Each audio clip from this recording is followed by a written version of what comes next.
And a very good morning, and thank you very much for joining us on GBS Morning Extra. It's been a while, I know, but last week we were so busy running the online Bible crusade with Reverend Dr. Oksu Park. It was a nice time that we had, and we do hope that you, our viewer, also found time to join us. But this morning, let's start with the top stories.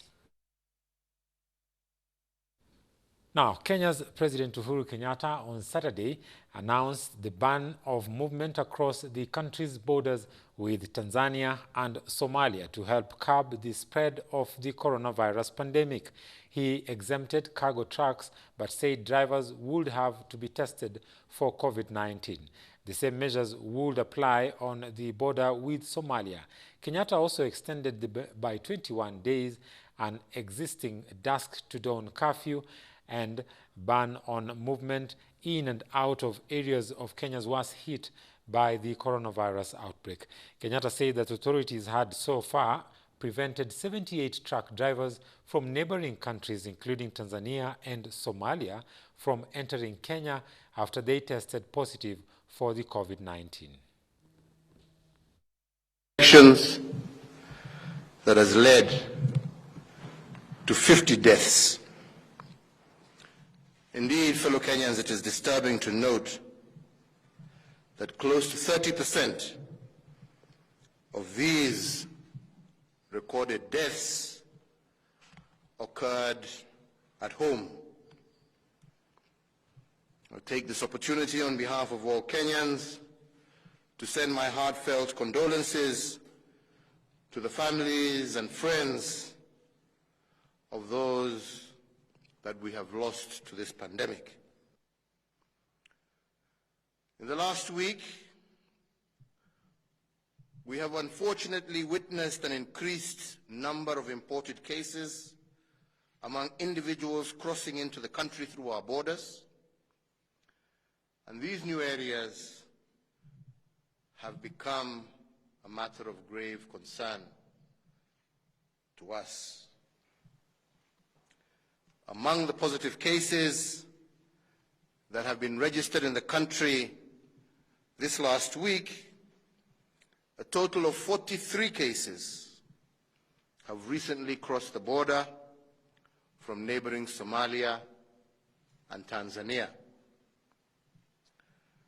As of yesterday, the cases that have crossed the border were distributed as follows. Wajir had 14 cross-border cases. Izebania had 10 cross-border cases. Namanga had 16 cross-border cases. Lunga Lunga had 2, and Loitoktok 1. These 43 cases represent almost a quarter of the 166 confirmed infections during this last week. Further to this, 78 truck drivers who are foreign nationals tested positive for COVID-19. They were denied entry into our territory at different border crossings. If we had not undertaken that intervention, the imported cases through our borders would today have accounted for more than 50% of this week's infections. There shall also be a cessation of movement of persons and any passenger ferrying automobiles and vehicles into and out of the territory of the Republic of Kenya through the Kenya-Somali international border, except for cargo vehicles, and this also will take effect from midnight today, Saturday the 16th, May 2020. That all drivers of cargo vehicles shall be subjected to mandatory COVID-19 disease testing and will only be granted entry into the territory of the Republic of Kenya if they test negative. that the nationwide dusk to dawn curfew that is currently in force will be extended for a further period of 21 days up to and until the 6th of June 2020. Now, that news was not received well, as this has now put Tanzanian and Kenya bilateral relations at odds after the announcement by President Uhuru Kenyatta to close the Kenya-Tanzania border in efforts to curb the spread of the coronavirus. President John Pombe Magufuli of Tanzania insisted that locking down borders is bad for the region and its people. Ndio maana nilimwomba sana Mungu na nawashukuru sana viongozi wa dini zote. Tukasema hapana. Hakuna kujifungia ndani kwa sababu huu utakuwa ni ugonjwa mkubwa zaidi kuliko corona.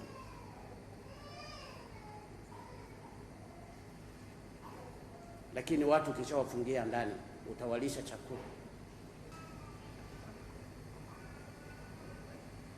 Juzi nilikuwa nazungumza na rais wa Uganda. Tulikuwa na upungufu sisi wa sukari. Karibu tani 40,000. Kwa sababu ya mvua zilizonyesha, mashamba ya miwa ya viwanda vyetu yakawa yamezama kwenye maji, kwa hiyo yasingeweza kutengeneza sukari. Lakini uzalishaji wa sukari Uganda ukawa mzuri. Nimezungumza na mzee wetu, mzee Museveni, akasema wala usihangaike.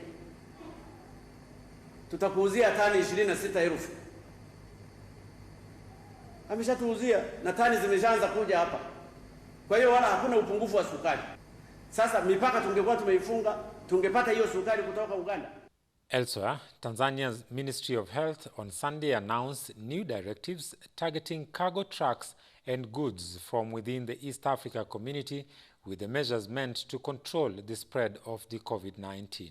Health Minister Umi Mwalimu announced at a media briefing that trucks from other countries transporting goods would not be allowed past the Tanzanian border checkpoints, with all businesses to be completed at the border. The announcement, though, was seen by others as targeting Kenyan trucks directly.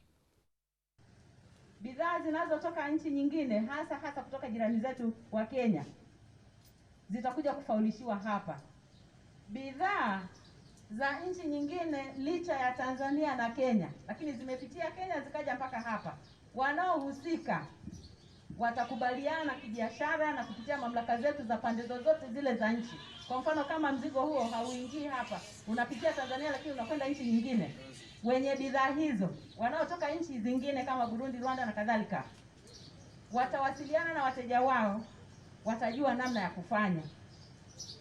Lakini bidhaa ya Mtanzania itatoka Tanzania itakuja kuchukuliwa mpakani. Bidhaa ya Mtanzania iliyoagizwa nje inakuja kwa mpaka huu, itafaulishiwa hapa, itaingia ndani ya nchi. Tunakubaliana jamaa? Well, we come back home now and take a look at the stories that also have been making headlines. Floods have been wreaking havoc in the country, left, right, and center.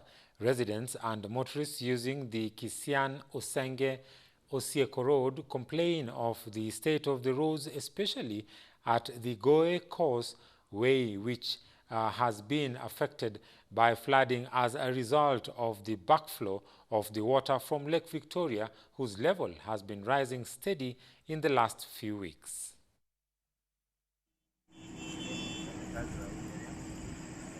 Sasa kama wewe pia unaona hali haijakuwa nzuri.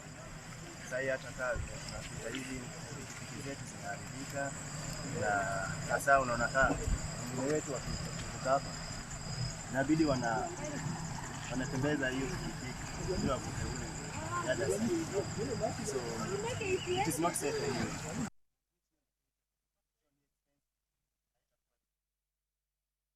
Still on matters doing with the affecting floods, elsewhere, Kinangop village has been cut off as Yana Dam broke its bank, wreaking havoc in the area, disconnecting the area's main transport route to the Kenamba.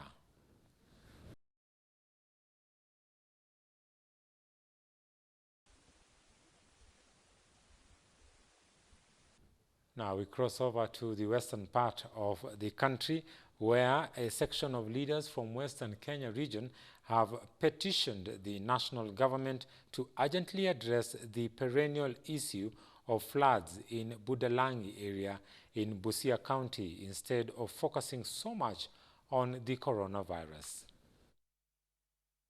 La kudumu kwa hii mambo ya mafuriko upande wa chini, the lower delta ya Nzoia na Yala na kidogo sio kupata suluhisho la kudumu ni muhimu. Lazima kama sehemu zingine za dunia, ukiwa chini kwenye delta yenyewe, hapo ndio maji yote ambayo yanatoka juu huishia, na kusuluhisha huu wingi wa zaidi wa mafuriko upande wa delta ya chini, inatakikana ujenge dams, uchimbe dams juu, na kuna mpango ambao umesha tengenezwa na benki kuu. Kuna mradi mkubwa sana wa benki kuu ambao kwenye huo mradi tuna 2 dams ambazo zinatakana zijengwe upstream ya Nzoia, lakini wale ambao sehemu zao tungalijenga wana sita, lakini nataka serikali jitokeze kama inavyotakikana jitokeze, na kuna sheria za kuisaidia kupata hizo nafasi, hata ikiwa kupata kwa lazima. Serikali inaweza kutumia kupata kwa lazima, inawafidia wale ambao imechukua mashamba yao, lakini lazima wachie, kwa sababu yale mazuri ambayo yanatokana na kujenga hizo dams, hata kwa wale ambao wako karibu wanaweza kuitumia kama fishing grounds na vitu vingine, lakini sisi wa chini tutapata maji inayotoshana tu na size ya mto, na haiwezi kutuvamia kila mara inavyotuvamia. Ndio kuna matatizo ya pili ya maji ambayo yanatoka. And now to news that has hit the headlines over the weekend. We cross over now the borders, where the arrest of Rwanda's fugitive Felicien Kabuga in France has ended decades of allegations that Kenya was harboring one of the most wanted genocidaires. On Saturday, the United Nations International Residual Mechanism for Criminal Tribunals announced that Mr. Kabuga was arrested by French authorities near Paris after a joint investigation with the IRMCT office of the prosecutor in a sophisticated coordinated operation with simultaneous searches across a number of locations. The statement read in part, "The arrest of Felicien Kabuga today is a reminder that those responsible for genocide can be brought to account even 26 years after their crimes." End of quote of the letter by the IRMCT. The statement recognized many law enforcement agencies and prosecution services from around the world, among them those in Rwanda, Belgium, and the United Kingdom, Germany, the Netherlands, Australia, Luxembourg, Switzerland, and the United Nations. It however left out Kenya, whose law enforcement agencies and prosecution services were at some point also involved in the hunt for Kabuga. For many years, many people believed to have been hiding in Kenya. Kabuga, born in 1935 in Muniga, Rwanda, is said to have been one of the perpetrators of the genocide against the Tutsi, in which more than 1 million people were killed.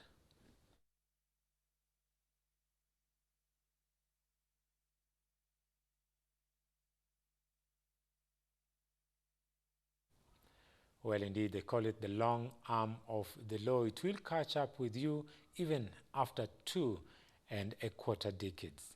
Now, we move on to another story now, where nearly 500 million COVID cases have been reported around the world, and more than 310,000 people have died from the disease.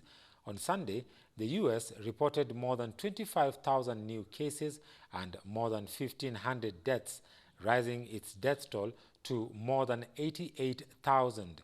Confirmed cases surged in Brazil by almost 15,000, in Russia by 9,000, and in Peru by 4,000. India saw its biggest single-day surge on Sunday with almost 5,000 cases. The country confirmed cases jumped from 80,000 to 90,000 in just 2 days. Brazil confirmed cases have risen past those of Spain and Italy, making Brazil's outbreak the fourth largest in the world. Italy on Saturday reported 153 deaths, the lowest in the past 2 months. Nepal has reported its first COVID-19 death, but it's believed that Nepal likely has more because it hasn't conducted enough tests and has not clarified the cause of other deaths in which there were similar symptoms. In Europe, Spain continues to see the thousands of new cases a day and is moving to extend its coronavirus state of emergency until late June. Spain's Prime Minister Pedro Sanchez said the end of June would be the hardest hit. Countries can start returning to normal, and this will be the last state of emergency, a month-long one. But some other European countries are moving to relax their lockdowns. On Saturday, Germany and Luxembourg reopened their border, which has been closed for the past 2 months. People and vehicles can move across freely without inspection or having to explain reasons for travel. Germany has also simplified its immigration control with Australia and Switzerland.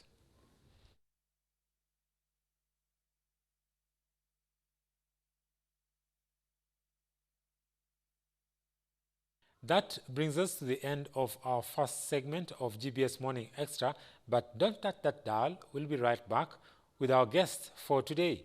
Her name is Njeri Mutaka. She's been here before. She spoke to us about the Susu Cups, if you can remember that. I bet you can. But then today, she's going to talk to us about Njeri's Kabati. Well, stay tuned to know what that means. You can also keep the conversation going using our hashtag GBS Morning Extra. Our Twitter handle is GBS TV Africa. Our Facebook, GBS TV Africa. You can like, share, and also drop your comments. You can also send us an SMS on 21144. We take a quick break. We'll be right back.